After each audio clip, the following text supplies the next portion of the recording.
आज मनोवैज्ञानिक ये तो कहते हैं कि बच्चे के शुरुआती 10 साल को अगर माता पिता संभाल लें तो वो उसके पूरे जीवन को एक दिशा दे सकते हैं।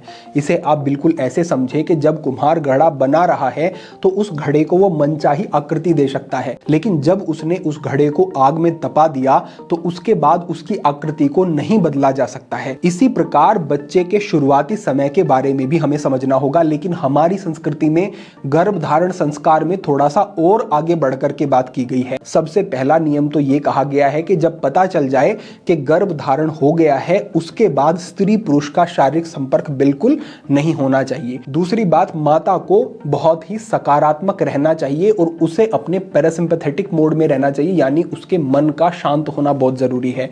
तीसरी बात, उसे अपने पति के प्रति ही आसक्त रहना है और अधिकतर समय स्क्रिप्चर्स को पढ़ने में, भगवान का नाम लेने में और ऐसी चीजें करने में जो उसके मन में सात्विकता लाएं, ऐसी चीजें करने में उसे ध्यान रखना है। साथ ही अपने आहार की गुणवत्ता का ध्यान रखना है। कुछ भी खा लेना इस समय पर बिल्कुल ठीक नहीं है। इस तरीके से इन चीजों का ध्यान रखा जाए तो एक मेधावी, प्रखर बुद्धि और ऊंचे व्यक्तित्व वाले बच्चे का निर्माण किया जा सकता है। तो अगर हम इन चीजों पर ध्यान दें तो हम अपनी आगे आने वाली पीढ़ी का जीवन बहुत बेहतर बना सकते हैं। और आप ही बताएं, क्या ये मुश्किल है?